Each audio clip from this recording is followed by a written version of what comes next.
साथ जाता हूँ तो मैं कंप्लीटली ग्रुप के साथ हो जाता हूँ कि हाँ, तो उसमें ये होता है कि जो ग्रुप वाले होते हैं वो मुझे इनिशिएट करते हैं कॉमन स्टोरी बोलने के लिए।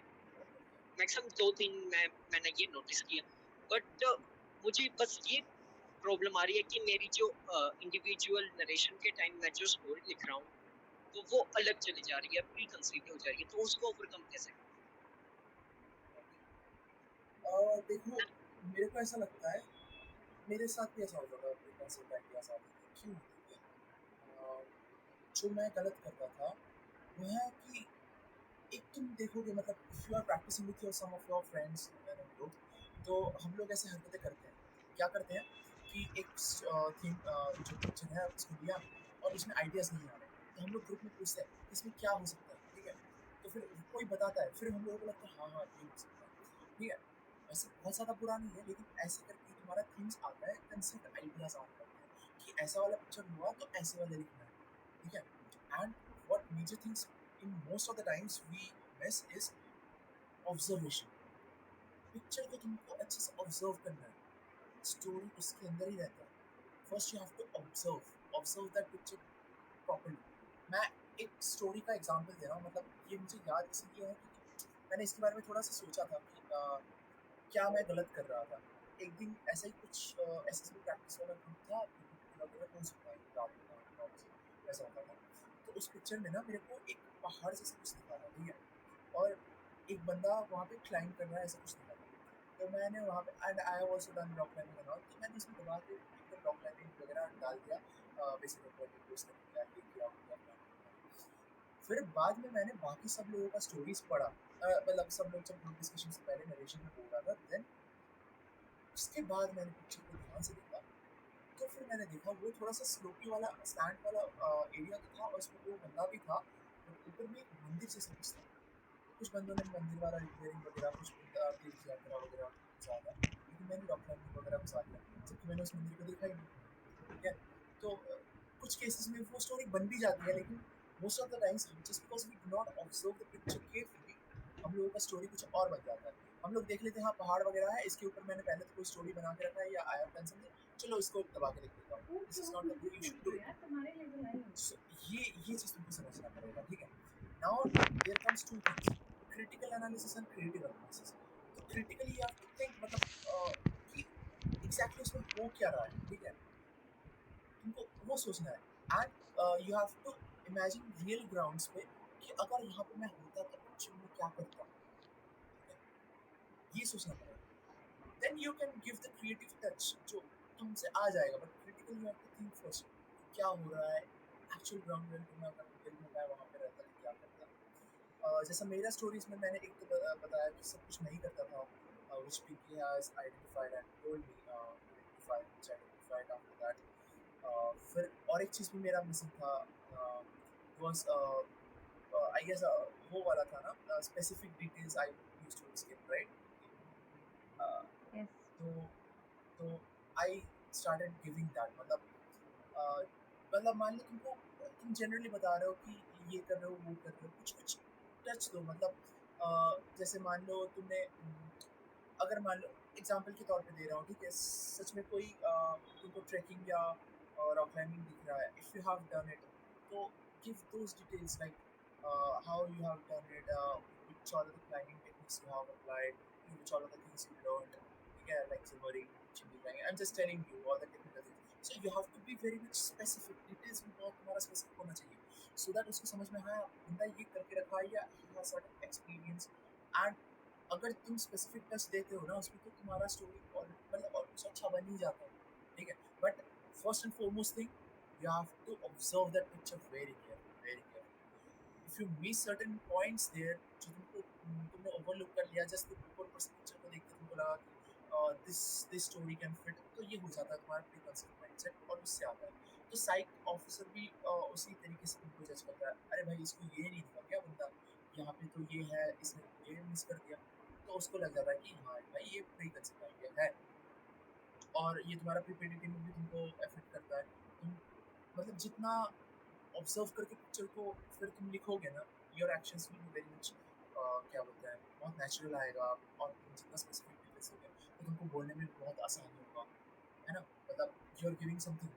ऐसा होता है कि हम लोग कुछ भी तरीके से स्टोरी लिख देते हैं, फिर सोचते हैं नहीं मतलब इसको कैसे नरेट कैसे करें, राइट? तो ये दिक्कत हो जाती है। But if you are giving specific details, अच्छे से उसको सोच के लिख रहे हो, इमेजिन करके लिख रहे हो, क्रिटिकली थिंक करके लिख रहे हो, तो you can easily deliver your narration. If तुम उसको अगर बहुत अच्छे से नरेट कर पाते हो, तो ग्रुप डिस्कशन में भी तुम्हारा इफेक्ट वहाँ पे पड़ता है। People will start listening to you. हाँ ठीक है, इट माइट बी यूनिक, ठीक है। देयर इज नो ऐसा कंपल्शन कि तुम्हारा स्टोरी सबके साथ मैच होना ही चाहिए। There will be many hazy picture. अगर हेजी पिक्चर है तो you have that much liberty कि तुमको जो दिख रहा है, जो शेप तुमको समझ में आ रहा है, उसके ऊपर तुम वो कर रहे हो। बट आजकल उतना उतना ज़्यादा हेजी भी नहीं आता है। आई हैव बीन टू ऐसे इतना ज़्यादा नहीं आता है, तो you will get to know कि क्या एक्चुअली हो रहा है। You can write, if you write in this way by observing the picture carefully, you can narrate well. If you narrate well, doesn't matter whether your story is unique or not. अगर unique भी है, you can still be involved with the group. अगर तुमको लग रहा है group वाला story अच्छा है, you can like divert yourself to that. ऐसा जरूरी नहीं है कि तुमको अपनी स्टोरी में स्टिक करके रहना है। जब मेजॉरिटी तुमको दिख रहा है कि they are having some good common story. Okay, thank you भैया। एंड वन मोर थिंग कि जैसे मेरे को एक और प्रॉब्लम आ रही है, जो हमारी जीडी और लेक्चर रेट्स होते हैं, तो मैं जस्ट एसएसबी के 15 डेज या 1 मंथ के पहले, हाँ जितना हो सके डे नाइट 3 3 4 4 टॉपिक्स डेली पढ़ना स्टार्ट कर देता हूँ। तो उसमें फिर माइंड बड़ा कंफ्यूज हो जाता है, तो उसको थोड़ा यार ये चीज़ ना, सबसे पहले मेरा एसएसबी प्रिपरेशन में मैं 90% एफर्ट्स इसलिए लेता था कि जीडी में करंट अफेयर्स आएगा, लेक्चर में आएगा, इंटरव्यू में मेरे को करंट अफेयर्स पूछेगा, तो उसका ही प्रिपरेशन मैं 90% करता था। अपने बारे में कुछ नहीं करता था। बिल्कुल मत करो, उतना ज़्यादा मत करो। मैं बता रहा हूँ, मैं 10 मिनट का 10-20 मिनट का वही बियॉन्ड फर्स्ट पोस्ट में जो जितना दिखाता था ना कि यहाँ पे ये चल रहा है, बेसिक बेसिक तुमको आइडिया होना चाहिए। Obviously you have to do something like क्या चल रहा है अभी, ठीक है? कुछ कन्फ्लिक्ट हो रहा है, ठीक है? कहीं पे कुछ इकोनॉमिकल क्राइसिस हो रहा है, कहीं पे कुछ वॉर चल रहा है। You have to know all this things basic basic level पे। बट ऐसा नहीं कि इसरो ने अभी कौन सा क्या लॉन्च किया है, ठीक है, पता हो तो अच्छा है, नहीं पता हो तो भी अच्छा है, मतलब ठीक है। वाई? क्योंकि ग्रुप डिस्कशन में मेनली तुम्हारा सोशल सोसाइटी वाला ही कुछ टॉपिक आएगा जिसमें तुम्हारा अपना थॉट प्रोसेस देना है, ठीक है? उससे पहले फर्स्ट जो टॉपिक आएगा वो थोड़ा करंट अफेयर्स से रिलेटेड होगा, बट ऐसा भी नहीं कि तुमको उसके बारे में कुछ नहीं पता। जैसे I am telling you, I have pass 5 months in my academy. उसमें ना मेरे को कुछ घंटा करंट अफेयर्स के बारे में पता था, ना कुछ हम लोगों को वहाँ पे अंदर हम लोग कोई न्यूज़पेपर नहीं पढ़ते हैं, कोई भी करंट अफेयर्स के बारे में कुछ भी पता नहीं होता है बाहर की दुनिया में क्या चल रहा है, ठीक है? फिर भी अगर मेरे को कुछ बता दिया जाए कि कोई टॉपिक दे दिया जाए कि इंडिया से चाइना रिलेशन, तुमको क्या लगता है विच शुड बी इम्प्रूव, ऐसे फिर 2-3 और क्या बोलते हैं मेरे को ऑप्शंस दे दिए, तो मैं बता पाऊंगा, ऑब्वियसली बता पाऊंगा। इतना तो नॉलेज, इतना तो जनरल नॉलेज तो हो गया है। उतना रखोगे तो भी काफ़ी है। You do not have to go to statistical data कि ये बोल रहा है, ठीक है? If you are having that much capacity और if you are having that much time to prepare all this things, it's okay. But don't focus on to that thing कि तुमको ये करना है। अगर नहीं भी कर सकते तो ठीक है, इट्स ओके। तुम वहाँ पे भी अपनी थॉट प्रोसेस लगा सकते हो। तुमको पता है इंडिया चाइना रिलेशन क्या है, फिर अपना थॉट प्रोसेस लगाओ ये क्या हो रहा है, तुमको क्या लगता है कि इसमें ज़्यादा तरक्की करना चाहिए, तुमको क्या लगता है कि इसकी वजह से ये थोड़ा टेंशन वगैरह कम हो सकता है। तो इस तरीके से सोचना पड़ेगा, ठीक है? You every time it's not about the data और statistics which you give in your discussion, rather you have to give your own point of view, क्योंकि वो तुम्हारा वहाँ पे क्वालिटी चेक कर रहा है, तुम्हारा नॉलेज नहीं। ये समझो, क्वालिटी कैसे चेक कर सकता है? अगर तुम अपना थॉट प्रोसेस बताते हो उसको, तुम क्या सोचते हो उसके बारे में, that is more important. Second वाला टॉपिक तो उसके ऊपर ही आता है, उसके ऊपर ही आता है। मेरा जैसे फर्स्ट जो आर्मी में मैं रिकमेंड हुआ था, तो उसमें मेरे को कुछ पहला वाला टॉपिक कुछ ऐसा ही था, India and relation with its neighbours, ठीक है? तो इसमें भी वैसा ही था। और सेकंड वाला टॉपिक समथिंग क्या था उसमें, जैसे हाँ, कम्युनलिज्म के ऊपर था, ठीक है? तो ये तुम्हारा आसपास जो चल रहा है उसके ऊपर ही वो लोग लेता है। सेकंड वाले एसएसबी में मैं जब गया था, तो वहाँ पे यूएस एंड रशिया कौन इंडिया का दोस्त है, ठीक है? इसके ऊपर फर्स्ट वाला टॉपिक था, and the second topic was live in relationship के ऊपर, ठीक है? सेकंड वाला टॉपिक ऑलवेज तुम्हारा सोसाइटी में जो चल रहा है इसके ऊपर ही रहता है, तो यू कैन सेकंड वाला टॉपिक बहुत सही होता है, ठीक है? तुम्हारा थॉट प्रोसेस दिखाने के लिए। तो उसमें मतलब बहुत अच्छे से बताना, मतलब उससे दिखता है कि तुम क्या सोचते हो, तुम्हारे अंदर क्या क्या क्वालिटीज है, ये सब दिख जाता है। फर्स्ट वाला टॉपिक में भी ऑब्वियसली तुम्हारा अवेयरनेस चेक किया जाता है, उसमें तुम्हारा थॉट प्रोसेस आता है, तुम क्या सोचते हो, because after becoming an officer what will you do, you will apply some of your brain, ठीक है, to complete some of the task which will be given to you, right? तो वो थॉट प्रोसेस तुम्हारा वहाँ पे check होता है 5 दिन डिस्कशन में। ऐसे ऐसा नहीं कि ज़रूरी तुमको डेली हिंदी न्यूज़पेपर पढ़ना पड़ रहा है, एडिटोरियल्स पढ़ रहे हो तुम, हाईलाइट कर रहे हो उसका स्टैटिस्टिक्स डेटा, ये हुआ है, पॉपुलेशन यहाँ से यहाँ हुआ है, ठीक है, दिस थिंग्स, इतना नहीं होता है भाई। सेम फॉर द लेक्चर में तुमको बेसिक बेसिक कुछ चीज़ें होता है, जैसे इंडो चाइना रिलेशनशिप वगैरह वगैरह, तो थोड़ा बेसिक पता कर लेना यार। जैसे मेरा लास्ट वाला एसएसबी में, नेवी वाले में, तो मेरा साउथ चाइना वाला आया था कुछ, हाँ, साउथ चाइना सी। तो मेरा स्टार्टिंग भी ऐसा था, ठीक है, out of the 4 topics I am going to talk about South China Sea. South China Sea is located at the south of China, ठीक है, and it is surrounded by these countries. Very simple, ठीक है, मैंने इतना ही बताया, ठीक है, उसके बारे में बेसिक इन्फॉर्मेशन मैंने उतना कुछ नहीं बताया, वो कौन सी कंट्री से सराउंडेड है, ठीक है, कितना डिस्टेंस पे है, इतना नहीं ज़रूरत होता है, ठीक है। हम लोग यही करते थे, मैं पहले यही करता था, यही सारा कितना नॉटिकल माइल डिस्टेंस में है, कौन सी कंट्रीज उसको सराउंड करता है, ठीक है, इतना नहीं बताया मैंने। वो भी बताया ना कि with few of these countries, ठीक है, मेरे को पता भी नहीं था एग्जैक्टली कौन कौन से कंट्रीज उसको सराउंड करता है, ठीक है। फिर मैंने उसको बताया, फिर थोड़ा बहुत मेरे को पता था कि यहाँ पे कुछ डेवलपमेंट्स चल रहा है, चाइनीज वेसल्स जो है वहाँ पे आ रहे हैं, तो मैंने बोला why, because they want to exploit the resources, natural resources which are available there, they are making some artificial islands, what is the requirement again for those things only. तो फिर उसके लिए हम लोग क्या कर सकते हैं, ठीक है, वी शुड बी, मतलब we should be united.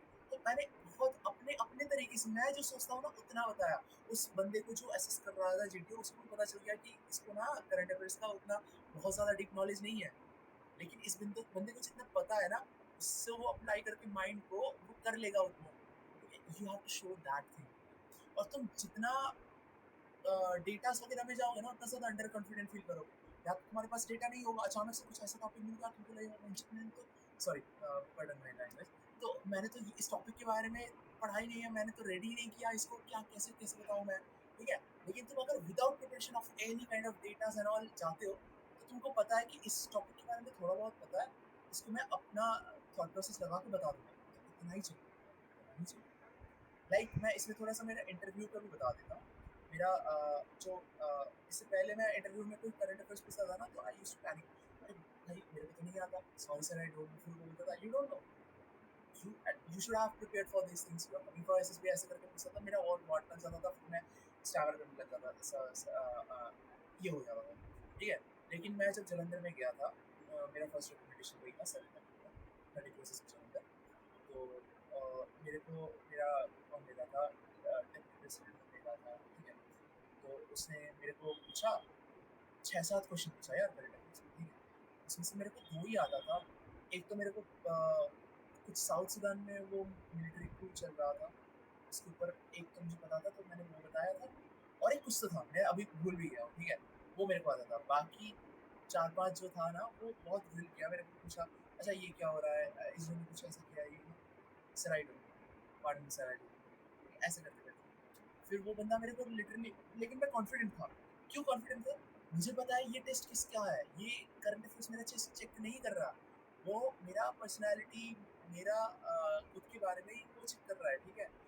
Just वो मेरे को प्रेशर में डालना चाहता है, थोड़ा बहुत अवेयरनेस जानना भी चाहता है ऑब्वियसली, बट वो प्रेशर में डालना चाहता है। उसको समझ में आ गया था कि मेरे को करंट अफेयर्स नहीं आ रहा है, तो वो पूछे ही जा रहा है, पूछे ही जा रहा है, और मैं बस बहुत हंस हंस के ऊपर बोल रहा हूँ, sir I don't no, sir I am not aware, ठीक है, ऐसे करके। तो उसके बाद उसका क्वेश्चन ये था कि question, tell me how do you prepare this current affairs and whatever is happening right now. तो फिर मैंने उसको बताया कि sir I see the YouTube videos of and first post, so these channels give certain ideas about what is happening in the world, तो बोला है, but whatever the question I have asked you, all things are covered over there।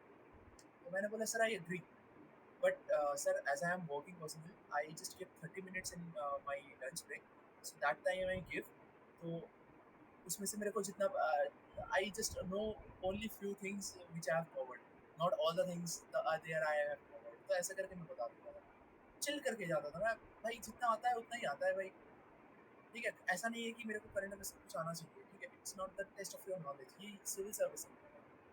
ठीक है? तो ऐसे इतना ही prepare करो, ज़्यादा करंट अफेयर्स के बारे में उतना मत सोचो, ठीक है? लेक्चर रीड भी अगर तुमको कुछ नहीं आता है तो वहाँ पे बहुत सारे लास्ट वाला टॉपिक होता है ना कि your best friend, your favourite teacher, your favourite leader, तो उसके ऊपर बता दो। ऐसा कुछ ज़रूरी नहीं है, कुछ कोई लोग तो बोलता है, मैंने यूट्यूब में भी बहुत सारे ऐसे देखा था, जो फर्स्ट के टॉपिक्स होता है उसको ही बोलो, ठीक है? तुम लेक्चर में अगर वो बोलोगे तो तुमको बहुत ज़्यादा वो मार्क्स मिलता है या जो भी मिलता है, ऐसा कुछ नहीं है, ठीक है? मैं ऐसा बिलीव भी नहीं करता था। जो सबसे ईज़ी लगे ना उसके ऊपर ही बोलो, जिसमें तुम बोल पाओगे बहुत अच्छे से, वही बोलो। ऐसा ना हो कि तुम कोई टॉपिक ढूँढने में चला गया कि पहला वाला टॉपिक बोलने से वो होगा और आखिर में जाके तुम उसमें कुछ बोल ही नहीं पाए, ठीक है? If you do not have any knowledge of any kind of person, all these things, what are the topics there? तो लास्ट वाला टॉपिक ऐसा मिल ही जाएगा जिसको अच्छे से बता पाओगे, your parents, your best friend, your siblings, जो भी है, जो भी। अच्छा, let me share one thing, because मुझे रिकॉल हुआ बिकॉज कौशिक ने वो इंसिडेंट बताया। आई नो बहुत सारे बच्चों को ये टेंशन होता है कि करंट अफेयर्स को कैसे करें, कैसे अपने आप को अपडेट रखें, नॉलेज में अगर नहीं कर पाए इतना अच्छा परफॉर्म तो क्या परसेप्शन जाएगा, कैसे जज होंगे, क्या होगा क्या नहीं होगा। देखो, ये चीज़ होता है that they check your confidence because when I gave my last attempt my interviewing officer was very harsh. He was literally giving no mercy किसी को भी। He was literally showing very very bad attitude towards the candidates. ऐसा feel करवाना की कोशिश he was trying to do के you are nothing. तो he asked me one question के tell me one or two difference between your this interview and your previous interview. So मैंने उसको कुछ तो बताया एक, but second I was not able to tell. तो मैंने ऐसे ही कुछ बोला कि sir in previous interview also I was talking a lot and in this interview also I am talking a lot. तो ही गेव मी अ क्या बोलते हैं सरकास्टिक वाला कमेंट पास किया उसने मुझे कि हाँ उसमें भी तू कुछ नहीं बोल पाई थी करंट अफेयर्स में, इसमें भी तुझे कुछ नहीं आ रहा है करंट अफेयर्स में। तो अब what he tried to poke मी कि कुछ नहीं आता तुझे। बट इफ़ अगर मैं वहाँ पे उसको अपनी बॉडी लैंग्वेज में नर्वसनेस दिखा देती तो उसका प्लान सक्सेसफुल हो गया ना। But I pass smiled and then जो भी उसके आगे के क्वेश्चंस ही आस्क्ड मी मैंने उसको कॉन्फिडेंटली एड्रेस किया एंड इस तरीके से इंटरव्यू कंप्लीट हुआ। एंड बाहर निकलने के बाद मैं और मेरे से पहले वाले चेस्ट नंबर्स जितने भी थे वी ऑल वर सेइंग कि वो बहुत ज़्यादा बुरा इंटरव्यूइंग ऑफिसर है। But trust me he was the only one जिसने मैक्सिमम रिकमेंडेशन दिए थे with very good numbers, with very good number. Top 20 में, टॉप 15 में सिर्फ उसी के रिकमेंडेड कैंडिडेट्स थे, उसी के थ्रू जो रिकमेंड हुए थे। सो नॉलेज मैटर उतना नहीं करता है। बाकी if you have any other doubt please ask to Kaushik.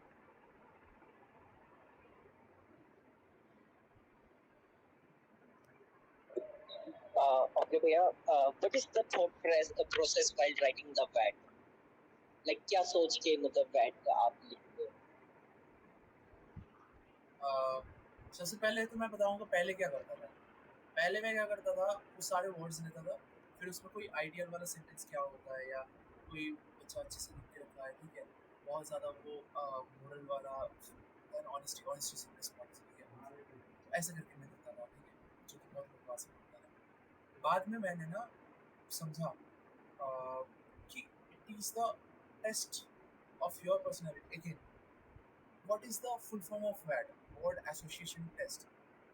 So you have to associate yourself with that particular test.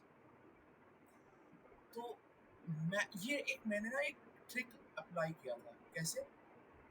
मान लो मेरे PIQ में कुछ सर्टेन इन्फॉर्मेशन है और वो बहुत है, एक्चुअली वो मेरे लाइफ के बारे में सब कुछ है उसके अंदर। तो मैं उसमें से ही कुछ ना उस वर्ड में एसोसिएट कर देता था, जो कि एक्चुअल में मैंने किया भी है और उस वर्ड के साथ मैं एसोसिएट कर भी देता था। ये थोड़ा सा ना मैंने मैनिपुलेट किया था अपने प्रैक्टिस में, but it actually works like endurance, ठीक है? आई हैव डन ट्रैकिंग, तो मैं ऐसा लगता था ट्रैकिंग नीड्स एंड्योरेंस, और मेरा PIQ में एक्स्ट्रा करिकुलर एक्टिविटीज में आया ट्रैकिंग कौन सा मैं पूरा डिटेल में मेंशन करता था कि ये ट्रैकिंग किया था मैंने, कौन से डेट से कौन से डेट तक मैंने किया, ऐसे करके मैंने बहुत सारा अटेम्प्ट किया था, वो सारे मैं ऐसे ब्रॉड, ठीक है? तो ऐसा लिखता था मैं, बंगालीज़ आर ब्रॉड माइंडेड। वहाँ पे दिख रहा है भाई मैं बंगाली, और मैं सोचता हूँ कि बंगालीज़ आर ब्रॉड माइंडेड। सोच रहे हो मतलब सेल्फ एस्टीम भी दिखता है इसमें से तुमको, तुम अपने बारे में क्या सोचते हो? ये सारी चीज़ मतलब छोटी-छोटी चीज़ें ऐसे ही जैसे प्रॉब्लम्स। तो मैं ऐसा लिखता था each form of physics problems are very much interesting, ठीक है? तो उससे दिखता है कि मैं फिजिक्स में थोड़ा सा मतलब ज़्यादा इंटरेस्ट दिखाता था। तो this is the way I used to associate with myself. दिख जाता था इनोवेशन,